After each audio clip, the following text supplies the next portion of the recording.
दोस्तों आज तारीख 13 अप्रैल 2024 दिन शनिवार और आइए उत्तर प्रदेश की तमाम बड़ी खबरें और आज के यूपी के सभी मुख्य समाचार पर नजर डालते हैं। देखिए, मुख्यमंत्री योगी आदित्यनाथ आज बरेली की बहेड़ी में जनसभा का आयोजन करेंगे। पीलीभीत लोकसभा में आता है ये क्षेत्र, 19 अप्रैल को यहाँ वोटिंग भी होनी है। गृह मंत्री अमित शाह भी आज यूपी नोएडा आएंगे, भाजपा प्रत्याशी के लिए वोट मांगेंगे। 1 घंटे तक रूट डाइवर्जन भी रहेगा। और देखिए, चुनाव प्रचार की उल्टी गिनती शुरू हुई। आज हल्द्वानी में भी गरजेंगे सीएम योगी। प्रियंका गांधी भी 2 जगहों पर जनसभा करेगी। खबर है कि सीएम योगी ने बढ़ाई चुनावी गर्मी। विधानसभा चुनाव के बाद अब आम चुनाव में भी गर्मी बना मुद्दा। मेरठ में बोले माफियाओं की पेंट गीली हो रही है। सीएम योगी ने कहा कि आज कोई भी माफिया हो जेल में है या तो कोई जहन्नुम में है। दंगा करने वालों को चेतावनी जारी करते हुए कहा कि उल्टा लटका कर नीचे मिर्च का छोंका लगा देते हैं। विपक्ष पर भी गरजे सीएम योगी। तीखा भाषण दिया, बोले सहारनपुर को बना दिया था मजहबी उन्माद का केंद्र, अब नहीं होता है पलायन। और बताया जा रहा है कि यूपी में 80 सीटें जीतने में ट्रम्प कार्ड साबित होंगे किसान भाई लोग भी। योगी सरकार ने किसानों को भी साथ देने के लिए एक खास प्लान बनाया है। हाल ही में आपको पता होगा प्रदेश के निजी नलकूपों का किसानों का बिजली बिल माफ किया। इसके अलावा गन्ना किसानों को भी मजबूती देने के लिए मुख्यमंत्री योगी आदित्यनाथ ने चीनी मिलों से गन्ना किसानों का समय पर भुगतान कराने की भी पर्याप्त व्यवस्थाएं की है। इसके अलावा प्रदेश में तकरीबन 2.5 करोड़ से भी ज्यादा किसानों को सम्मान निधि योजना का लाभ मिला और उस किस्त को भी इस साल बढ़ाने का प्लान कर रही है केंद्र सरकार। तो इस तरह से किसान भाई लोग भी यूपी सरकार को फिर से योगी सरकार के रूप में देखने के लिए ट्रम्प कार्ड साबित हो सकते हैं। चलिए अगली खबर देखिए। गृह मंत्री अमित शाह समेत अन्य प्रदायर परिवाद निरस्त हुआ। सुल्तानपुर में कांग्रेस नेता बोले कि सरकार के दबाव में काम कर रही है न्यायपालिका। लोकसभा चुनाव को लेकर डॉक्टर महेश शर्मा के लिए भी भाजपा हाईकमान ने झोंकी ताकत। नोएडा में दोबारा आएंगे सीएम योगी। और देखिए, बिहार में भी जल्द ही योगी आदित्यनाथ की एंट्री होगी। 14 अप्रैल को तो बिहार में रक्षा मंत्री राजनाथ सिंह आएंगे और फिर 15 अप्रैल को सीएम योगी भी यहाँ चुनावी रैली का आयोजन करेंगे। योगी आदित्यनाथ श्रीनगर में भी कल 14 अप्रैल को चुनावी रैली करेंगे। अनिल बलूनी ने सभा स्थल का भूमि पूजन भी किया। वही देखिए, गृह मंत्री अमित शाह पर राहुल गांधी ने की अभद्र टिप्पणी। ये मामला एमपी एमएलए कोर्ट के जज के ट्रांसफर से सुनवाई से टल गया। अब इस मुद्दे पर 22 अप्रैल को सुनवाई होगी। उत्तर प्रदेश के मुरादाबाद में भी गृह मंत्री अमित शाह बोले कि मैं भी बनिया हूँ, हिसाब किताब जानता हूँ। मुरादाबाद में योगी के कानून व्यवस्था की तारीफ की। बोले अब गुंडे माफिया पलायन कर रहे हैं। मुरादाबाद का बच्चा कश्मीर के लिए जान देने को तैयार है। गृह मंत्री ने कांग्रेस पर बोला बड़ा हमला।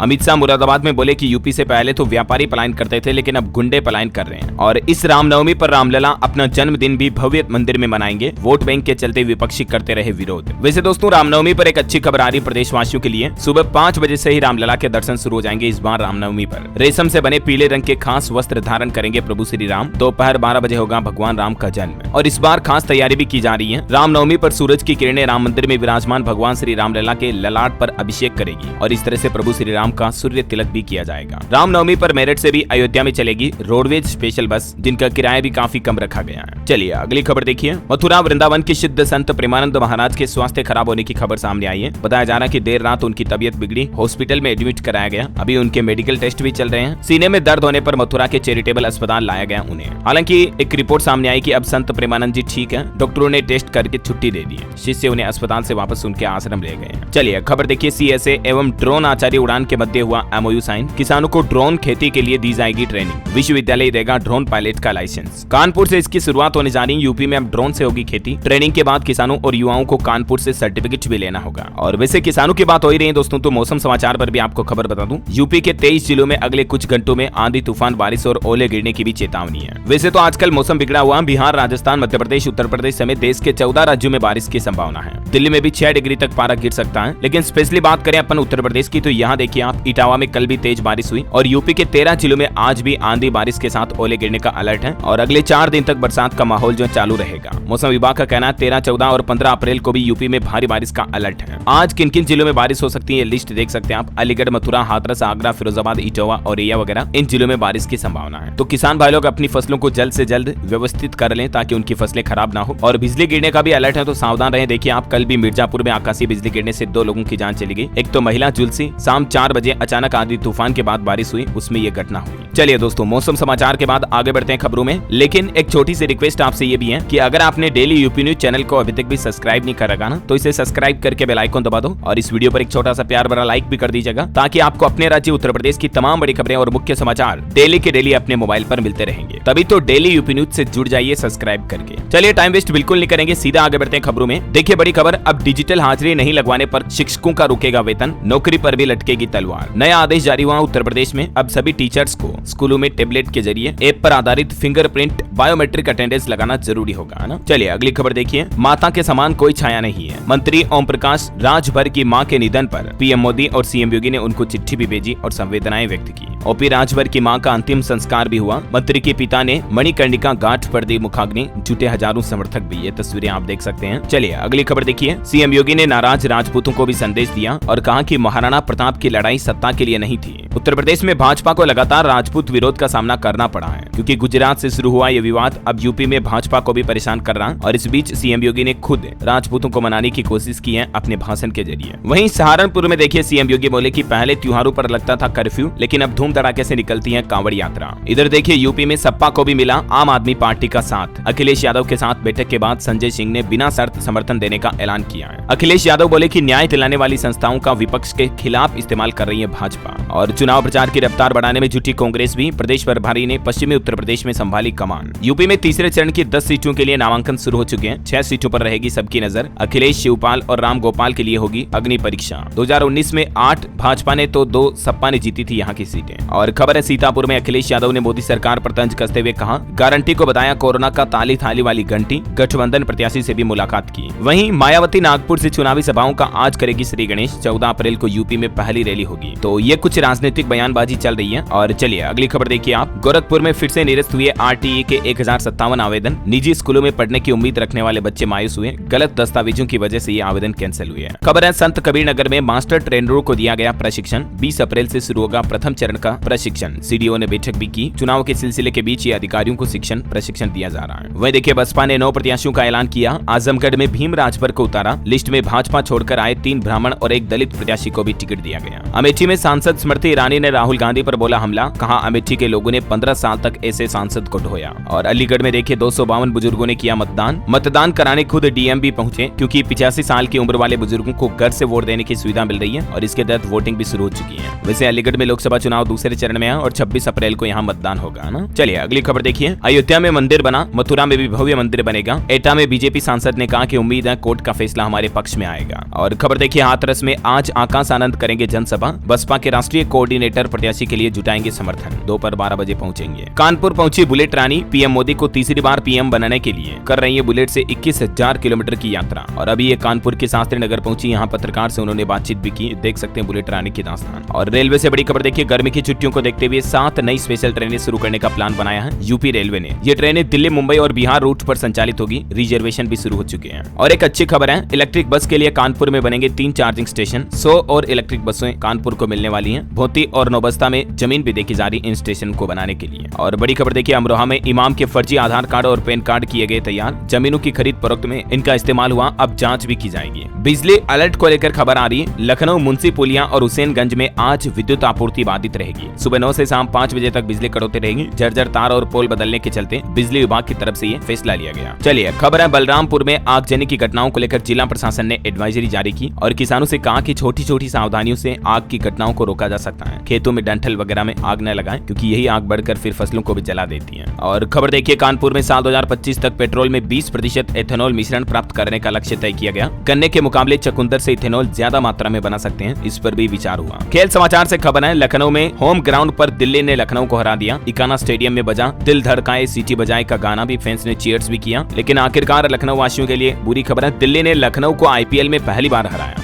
डेब्यू मैच में फ्रेजर मैकगर्क ने 50 जमाई। पंत ने 41 रन की पारी खेली। कुलदीप को 3 विकेट मिले। चलिए बड़ी खबर देखिए, गाजीपुर में अब्बास बेटे से बोला, अब्बा तुम्हारे लिए खिलौना लेने जा रहे हैं, आपके लिए टाइगर लेकर आऊंगा। आज गाजीपुर जेल में मिले पत्नी, निकहत और भाई भी। सुप्रीम कोर्ट के आदेश पर 10 अप्रैल को ये गाजीपुर लाया गया था। और वहीं दोस्तों आज चैत्र शुक्ल पक्ष पंचमी तिथि है, नवरात्रि का 5वां दिन। आज के दिन मां स्कंद माता की पूजा की जाती है। और आज 13 अप्रैल को मेष संक्रांति भी है। सूर्य उच्च राशि में प्रवेश करेगा। ऐसी मान्यता कि आज के दिन स्नान दान पुण्य करने चाहिए। और कुछ नेशनल न्यूज अपडेट भी देख लीजिए फटाफट से। महंगाई के मोर्चे पर राहत की खबर आई है। मार्च में खुदरा महंगाई दर घटकर 4.85% हुई। जम्मू कश्मीर में जल्द ही होंगे विधानसभा चुनाव। जम्मू को भी मिलेगा पूर्ण राज्य का दर्जा। उधमपुर में बोले प्रधानमंत्री नरेंद्र मोदी। पीएम ने कहा कि हमारे लिए संविधान ही सब कुछ है। अब अगर बाबा साहेब अम्बेडकर खुद भी आ जाए ना, तो इसे संविधान को खत्म नहीं कर सकते हैं। इधर राहुल गांधी ने आरोप लगाया कि भारत में एक वैचारिक लड़ाई चल रही है, केंद्रीय एजेंसियों का दुरुपयोग हो रहा। तमिलनाडु में बोले राहुल गांधी। केंद्रीय एजेंसियां जैसे कि ईडी, सीबीआई और इनकम टैक्स डिपार्टमेंट डिपार्टमेंट केंद्र के राजनीतिक हथियार हैं। ये कहा राहुल ने। भारत में विचारधारा की लड़ाई चल रही है, एक तरफ स्वतंत्रता और समानता है, दूसरी तरफ आरएसएस और मोदी हैं। तो राहुल के इन बयानों का जवाब देते हुए देश के प्रधानमंत्री ने भी कहा कि ईडी के सिर्फ 3% मामले ही नेताओं से जुड़े हैं। जांच एजेंसी ने कांग्रेस सरकार में 35 लाख बल्कि हमारी सरकार में 2000 करोड़ रुपए भ्रष्टाचार के जब्त किए, ईडी सीबीआई ने ही। और बड़ी खबर देखिए, अगली सूचना तक ना करें इजराइल और ईरान की यात्रा। युद्ध की आशंका के बीच भारत के विदेश मंत्रालय की तरफ से एडवाइजरी भी जारी की गई है। मतलब भारतीय नागरिकों से कहा गया है कि आजकल के दिनों में आप ईरान इजराइल ना जाएं, क्योंकि दावा किया जा रहा है कि ईरान 2 दिन में इजराइल पर कोई बड़ा हमला कर सकता है। अमेरिका बोला कि चीन सऊदी टकराव करके इस हमले को रुकवा सके हैं। देखा जाए तो महायुद्ध का खतरा मंडराने लगा है और इसी बीच भारत सरकार ने भी सलाह दी ईरान इजराइल न जाए, है ना। और सुप्रीम कोर्ट का एक बड़ा फैसला देखिए, बीमा कंपनियों को आदेश जारी किया कि पॉलिसी के नियमों व शर्तों से जुड़ी सभी जानकारियां ग्राहकों को दी जाए, क्योंकि अक्सर बीमा कंपनियां कई जानकारियां छिपा लेती हैं ग्राहकों को बीमा पॉलिसी बेचने के चलते। बीमा पॉलिसी चिपका देती है, पूरी जानकारियां बताए बगैर, है ना। तो अब सुप्रीम कोर्ट ने कहा कि सभी बीमा कंपनियों और साथ में एजेंटों की भी ये जिम्मेदारी है कि सख्ती से इन नियम का पालन करें, ग्राहकों को सारी जानकारियां बताई जाए पहले ही। बॉम्बे हाईकोर्ट का भी एक बड़ा फैसला देखिए, बेरोजगार पति को पत्नी देगी 10,000 रुपए का गुजारा भत्ता। ये केस उल्टा है, क्योंकि अक्सर पति पत्नी जब अलग रह रहे होते तो पति को पत्नी के लिए बेरोजगारी भत्ता देना पड़ता है, लेकिन इधर मतलब इस केस में पत्नी उल्टा पति को देगी बेरोजगारी भत्ता, क्योंकि पति बेरोजगार है। गुजारा भत्ता मतलब भरण पोषण के लिए, है। और कर्नाटक हाईकोर्ट ने भी एक बड़ा फैसला सुनाया कि दिव्यांग को अलग रह रही पत्नी का भरण पोषण देने के लिए बाध्य नहीं किया जा सकता है। अदालत ने सुनाया यह फैसला। चलिए अगली बड़ी खबर देखिए, आसमान में भारत का कोई दुश्मन नहीं टिकेगा। 97 तेजस MK-1A लड़ाकू विमानों की खरीद की तैयारी भी कर रहा अब रक्षा मंत्रालय। वैसे भारतीय सेना का अनोखा करिश्मा देखिए आप, सेना ने 17,000 फीट पर किया शक्ति प्रदर्शन, एंटी टैंक गाइडेड मिसाइल दागने की ट्रेनिंग की, एक मिसाइल एक टैंक का लक्ष्य भी हासिल किया। सिक्किम में ये ऊंचाई क्षेत्र पर भारतीय सेना ने जज्बा दिखाया। चलिए अगली खबर आ रही है, साइबर क्राइम की रैंकिंग के मामले में भारत 10वें पायदान पर है। टॉप नंबर पर रूस है, तीसरे नंबर पर चीन। फ्रॉड, क्रेडिट कार्ड डेटा चोरी के मामलों के आधार पर दुनिया भर के ये टॉप 10 देशों की लिस्ट सामने आई है, जिनमें नंबर 1 पर रूस है, जिसमें सबसे ज्यादा साइबर फ्रॉड होते हैं। अच्छी बात यह कि भारत 10वें नंबर पर है। और आम आदमी पार्टी केजरीवाल मुद्दे पर खबर आ रही कि मनीष सिसोदिया ने जमानत के लिए नई याचिका दायर की और कहा कि लोकसभा चुनाव में पार्टी के लिए प्रचार करना चाहता हूं। अब कोर्ट ने सीबीआई और ईडी से इस मुद्दे पर जवाब मांगा। इस मामले की अगली सुनवाई 20 अप्रैल को होगी और रिपोर्ट्स के मुताबिक कल 14 अप्रैल को बीजेपी का घोषणा पत्र भी जारी हो सकता है लोकसभा चुनाव 2024 के लिए। देखते हैं बीजेपी के पिटारे में आम जनता के लिए क्या क्या वादे किए जाते हैं, जो भी अपडेट मैं आपको बता दूंगा। और एक बड़ी झटका देने वाली खबर आ रही कि आपके मोबाइल रिचार्ज 17% तक महंगे हो सकते हैं। 5G सर्विस के लिए भी 5 से 10% तक ज्यादा चार्ज देना पड़ेगा। आने वाले जून जुलाई महीनों में टेलीकॉम कंपनियां अपने टैरिफ के रेट्स बढ़ा सकती हैं, लोकसभा चुनाव के नतीजों के बाद, मतलब, है ना। और हाँ दोस्तों, अगर आप ऐसे नेशनल न्यूज अपडेट पूरे देखना चाहते हैं तो आप हमारे मेन चैनल DLS न्यूज पर जाकर देख सकते हैं। उत्तर प्रदेश न्यूज की तरह यहाँ पर मैं आपको डेली देश भर की बड़ी खबरें बताता हूँ। जो भी केंद्र सरकार के बड़े ऐलान होते हैं, नई योजनाएं होती हैं, तारीख वाइज यहाँ पर भी आपको वीडियो मिल जाएगा। तो आप इस चैनल से भी जुड़ सकते हैं, सब्सक्राइब करके बेल आइकन दबा दीजिएगा इसको भी। और डेली यूपी न्यूज को तो जरूर सब्सक्राइब कर ही लेना, अपने राज्य उत्तर प्रदेश की तमाम खबरों से अपडेट रहने के लिए। ओके, तो आज के समाचार यहीं समाप्त होते हैं। इस वीडियो को लाइक और शेयर जरूर करना। कमेंट करके बताना दोस्तों कि आप उत्तर प्रदेश में कौन से जिले में रहते हैं, आपके जिले का नाम कमेंट में लिखिएगा प्लीज। ओके, तो मिलेंगे अगले अपडेट में, तब तक के लिए जय हिंद, जय भारत, वंदे मातरम।